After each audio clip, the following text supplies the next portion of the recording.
할렐루야. 오늘 늦게 오신 분들을 위해서 한번 인사를 한번 더 하겠습니다. 은혜의 꽃을 피웁시다. 우리 옆 사람에게 말해 주시기 바랍니다. 은혜의 꽃을 피웁시다.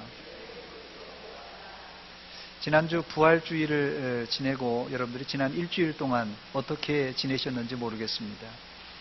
부활주일과 또 제가 지난 수요 예배 때 여러분들의 기분이 어떠십니까? 이런 질문을 한 적이 있는데, 제가 묻는 기분이라는 것은 단순한 감정을 이야기하는 것이 아니라 영적 감성, 영적 감정을 묻는 질문입니다.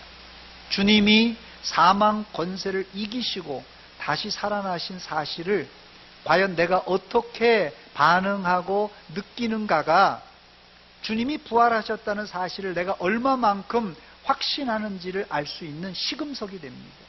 또 이것은 내 자신이 이런 부활을 어느 정도 고대하고 있는지 그 열망을 또 알 수 있는 구절입니다.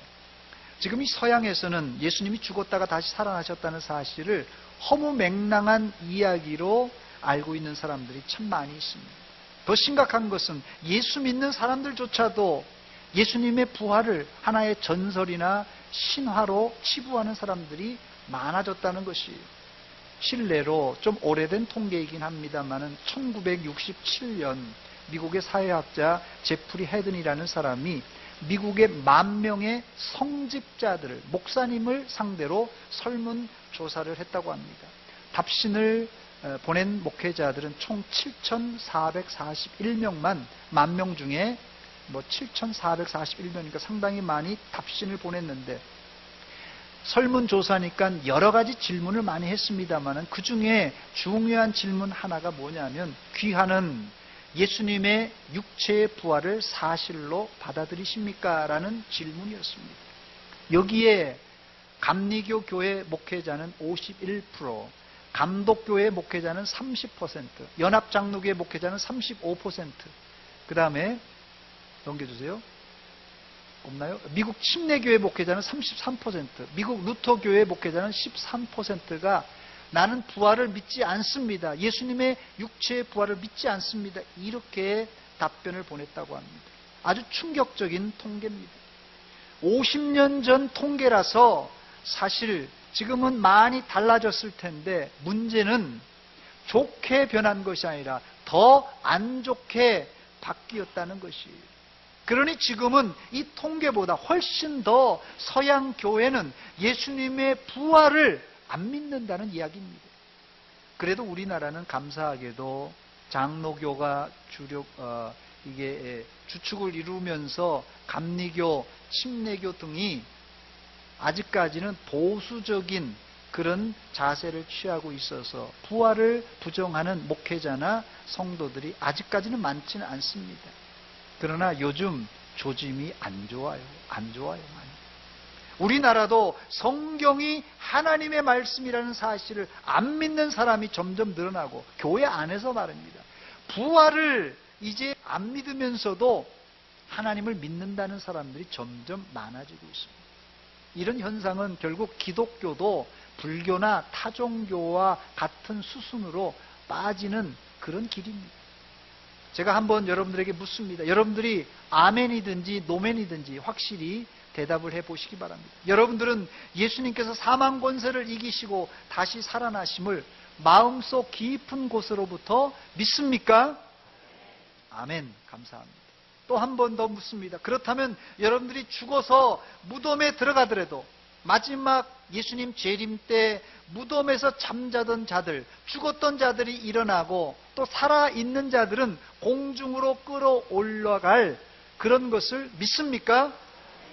예, 이런 부활신앙, 더 나은 부활신앙을 확실히 가지고 있는 사람을 제가 지난주에 세상이 감당할 수 없는 사람이라 이렇게 말씀을 드렸습니다.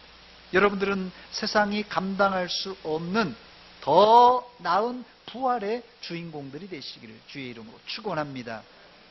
이런 확신이 있는 사람은 반드시 마음속 깊은 곳에서 흘러나오는 평안과 기쁨과 감사와 감격이 있습니다. 부활주일이 지났기 때문에 이제 사그러드는 건 아닌가. 이제 일주일밖에 안 해요. 꼭 일주일 지났습니다.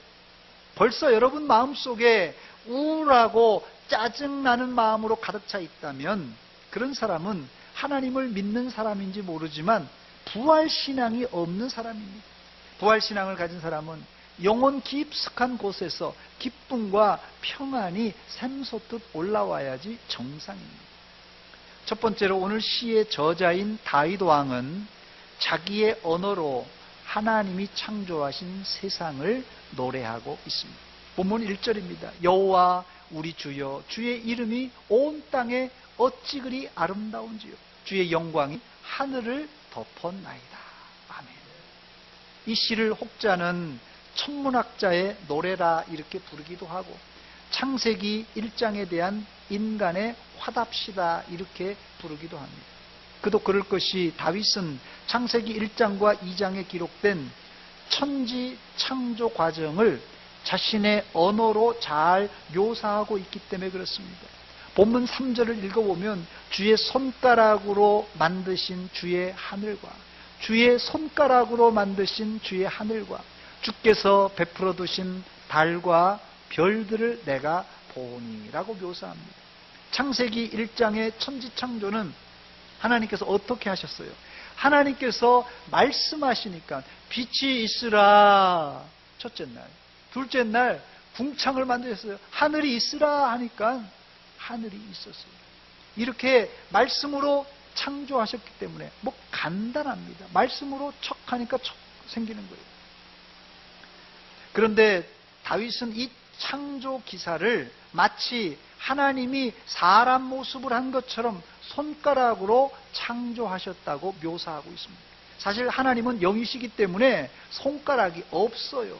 그러나 이것을 신학에서는 신인 동형론이라 이렇게 부릅니다. 하나님을 사람처럼 묘사했다는 의미입니다. 다윗은 하나님이 창세기 1장에서 창조하신 세상을 성령의 감동함을 받아서 자신의 언어와 또 상상력을 동원해서 하나님이 마치 사람인 양 이 손가락으로 하늘을 만드시고 거기에다가 달과 별들을 두셨다고 노래하고 있습니다. 자, 그렇다면 문제가 발생했습니다. 창세기 1장의 창조 방법과 20편 8편의 창조 방법이 다른데 이것을 우리가 어떻게 설명해야 되겠습니까?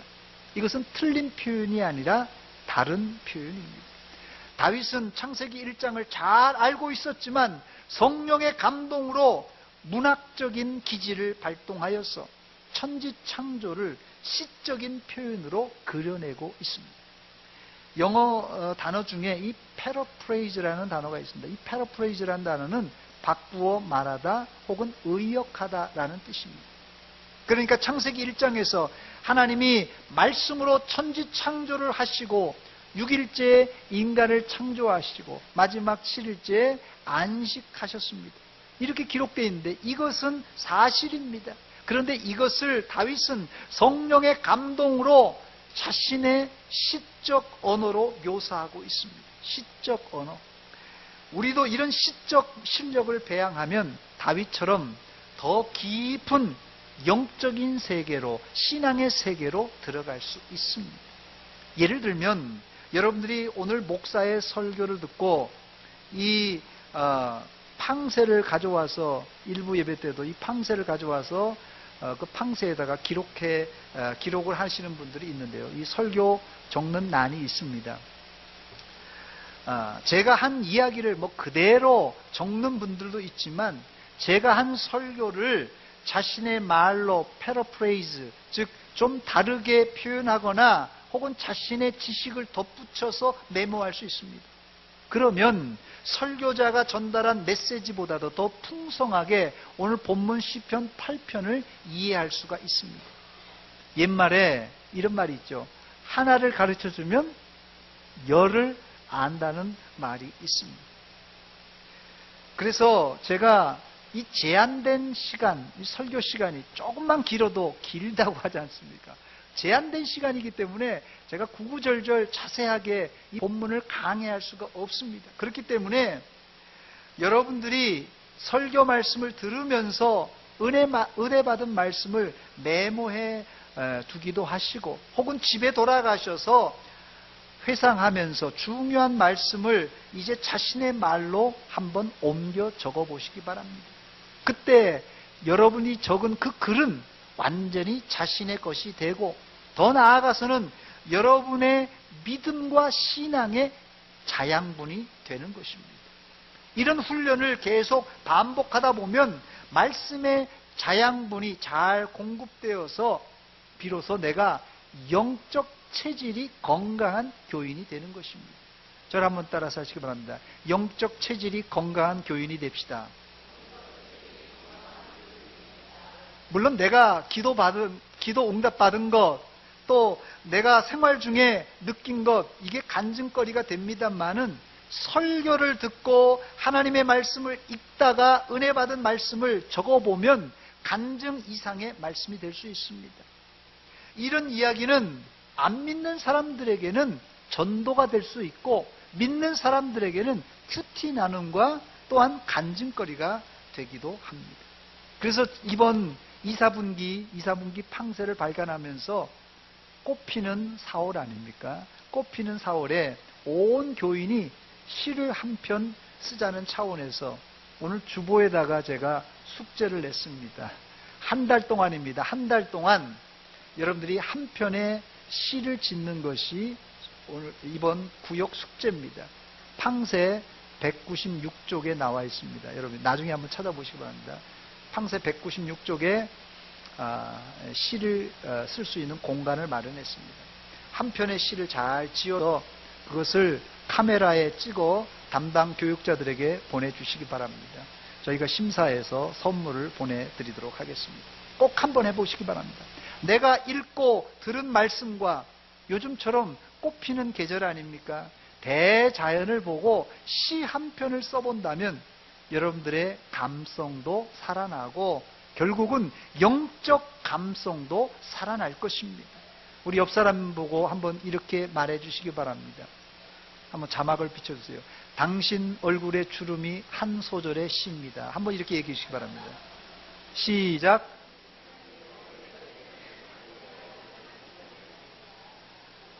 제가 어제 이 구절을 생각하면서 얼마나 고심했는지 아십니까? 이게 한 편의 시입니다. 이게 당신 얼굴의 잔주름이.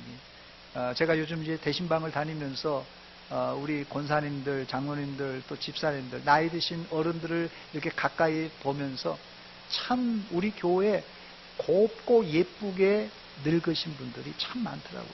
나이는 드셨고 이 얼굴에 주름은 있지만 참 곱게 늙으신 권사님, 집사님, 장로님들이 너무 많더라고요.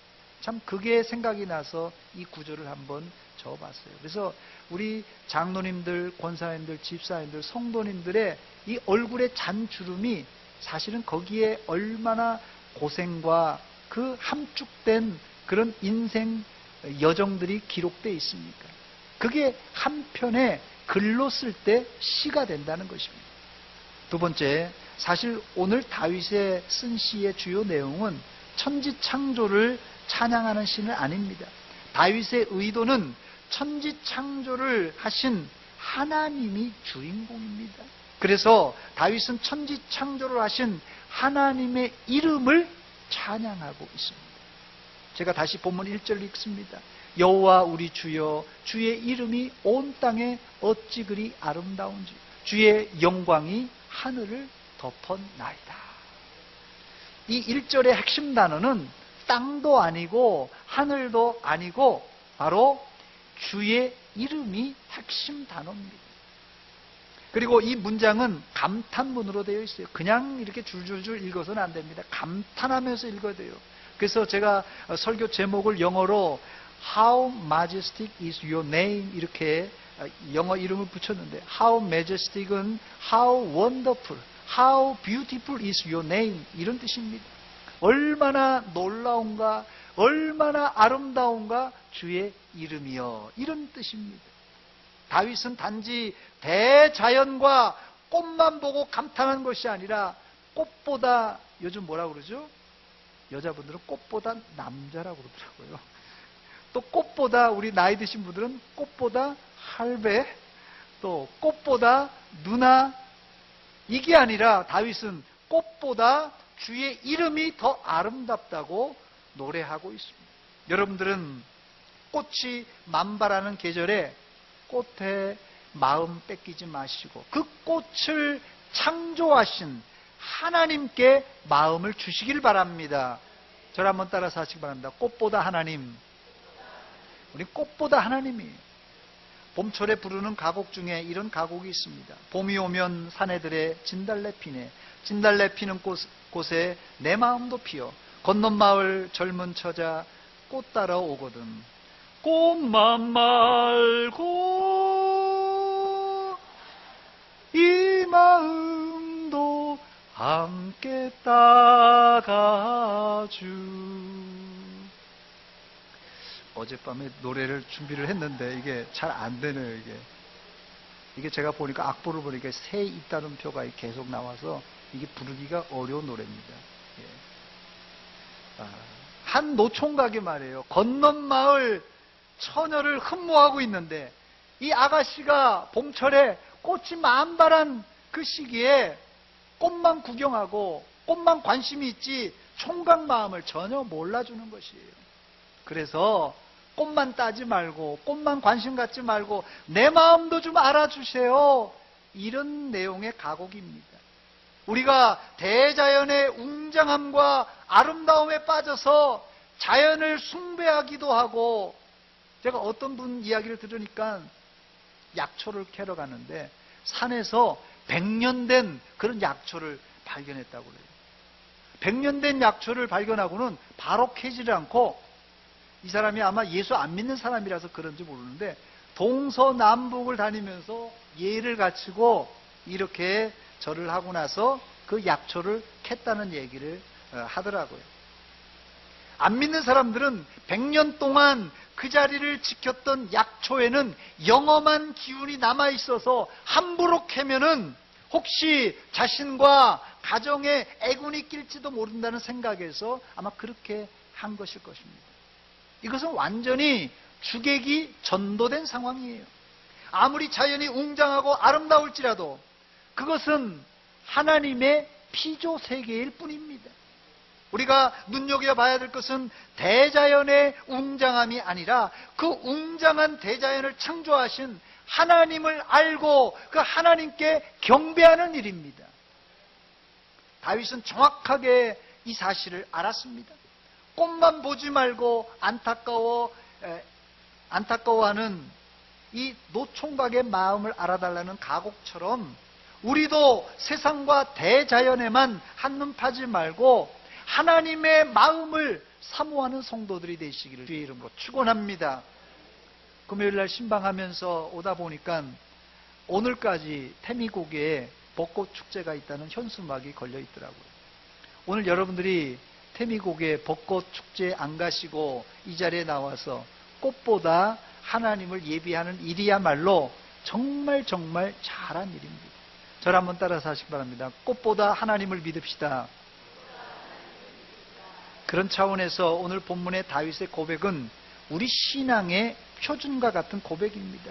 여호와 우리 주여, 주의 이름이 온 땅에 어찌 그리 아름다운지요. 주의 영광이 하늘을 덮었나이다.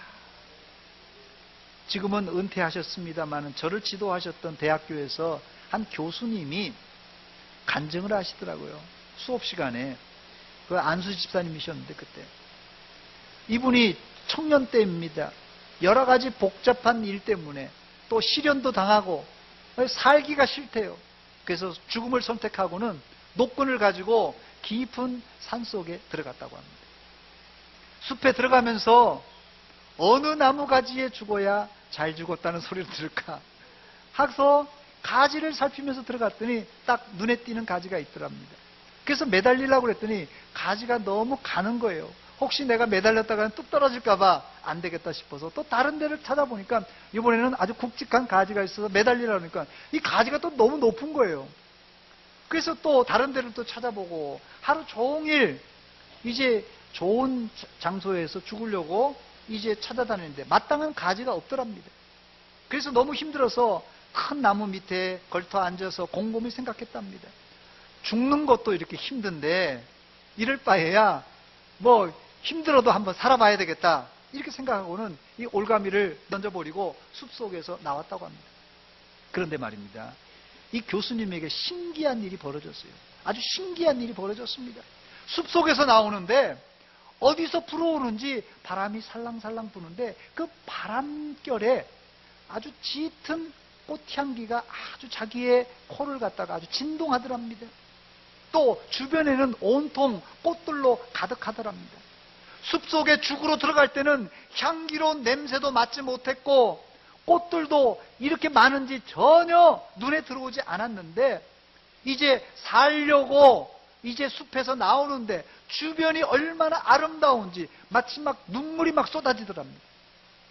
그리고 풀 한 포기를 보는데 그 이름 모를 풀이 얼마나 아름다운지 너무나 신기하더랍니다.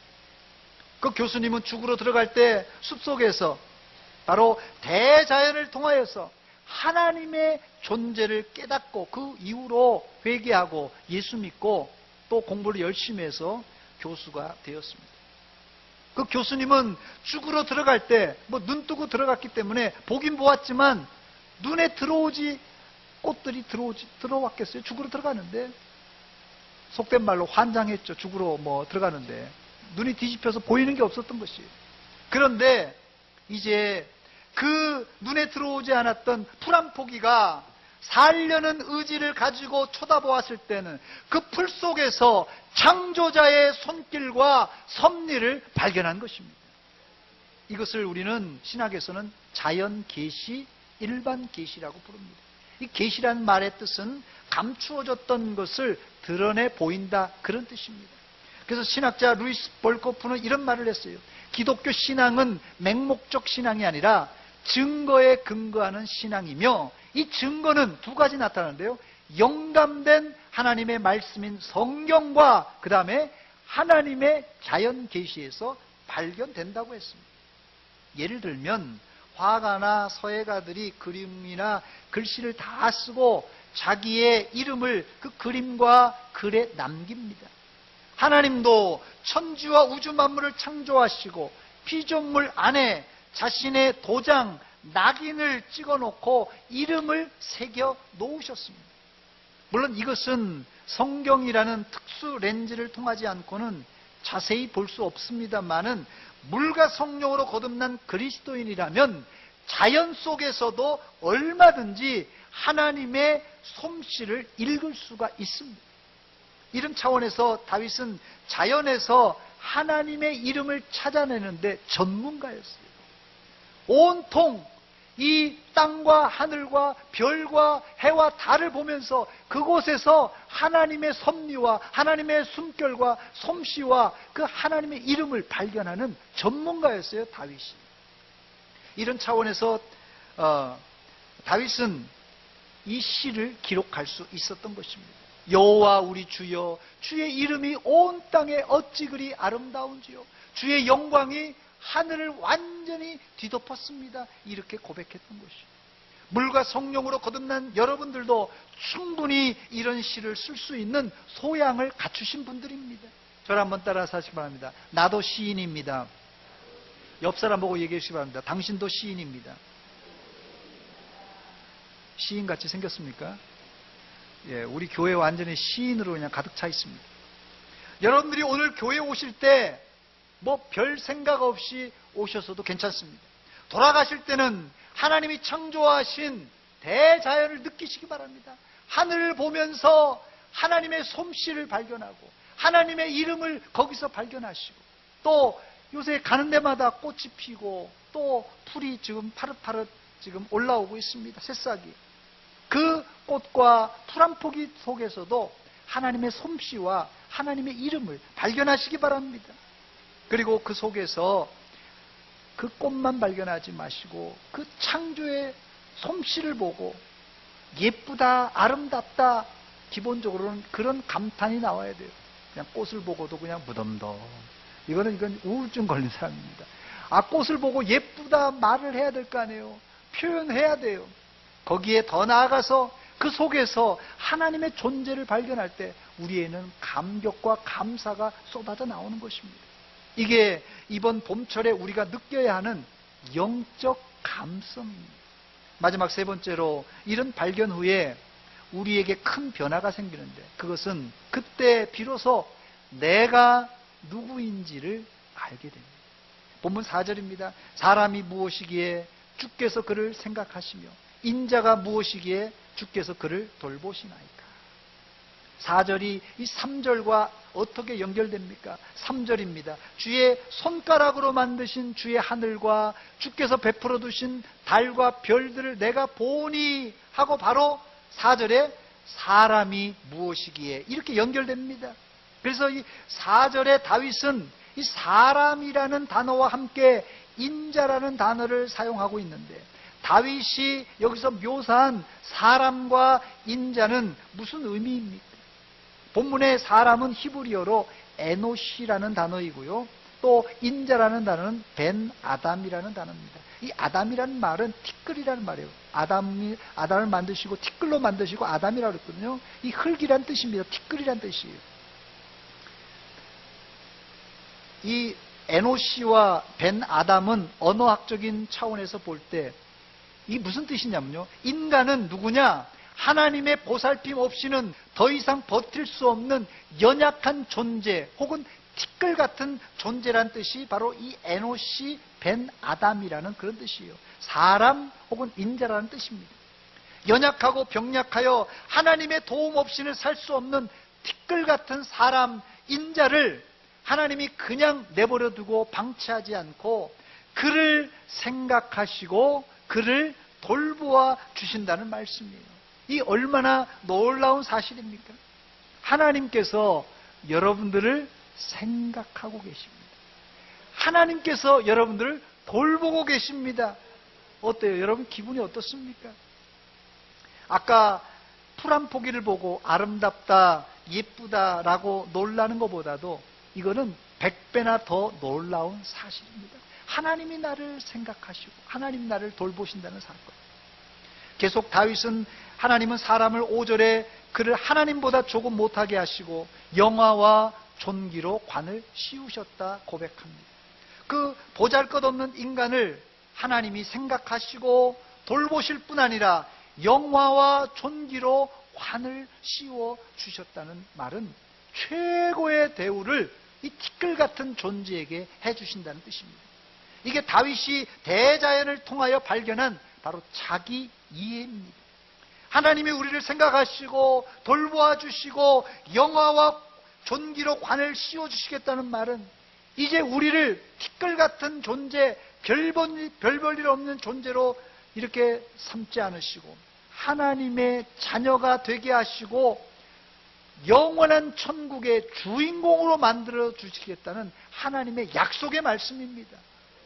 어떤 분이, 제가 신방 가니까, 아이고 목사님이 이렇게 많은 교인들을 신방하시고 돌보시느라고 이렇게 애쓰시는데 뭐 나 같은 사람한테 이렇게 신방 오시고 나 같은 사람을 이렇게 생각하십니까? 이렇게 말하는데, 여러분, 목사는 여러분 한 분 한 분을 아주 소중한 분으로 여기고 있습니다.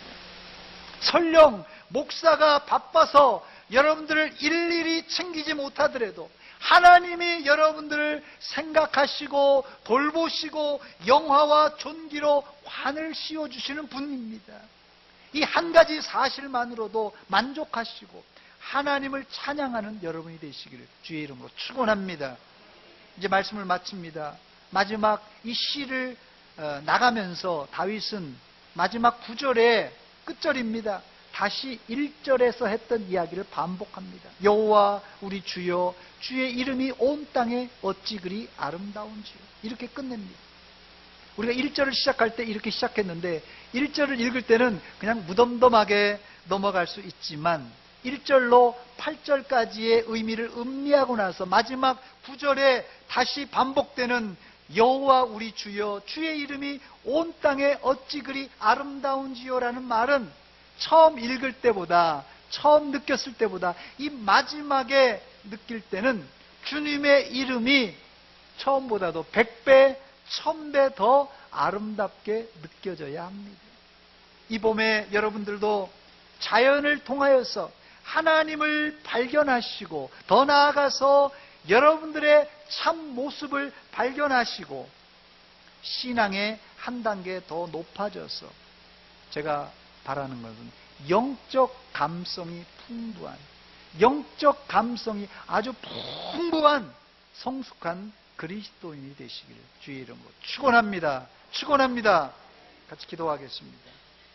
이 시간 기도할 때 하나님, 우리가 분주하고 바쁘다 보니까 하나님이 창조하신 대자연 속에서 주님을 발견하지 못하고 무덤덤하게 감정도 없이 목석처럼 살았습니다. 하나님, 감정이 살아나게 하시고 영적 감정이 살아나게 하시고 우리 마음이 주님 만나며 느꼈던 첫사랑을 회복하게 하여 주시옵소서. 한 목소리를 같이 기도합니다.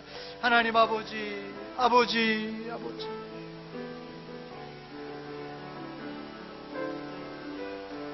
아버지, 아버지, 하나님, 우리에게 은혜 주시고 하나님, 우리의 감성이 메말라 있고 우리의 아버지 심령이 아버지 하나님 비틀려 있습니다.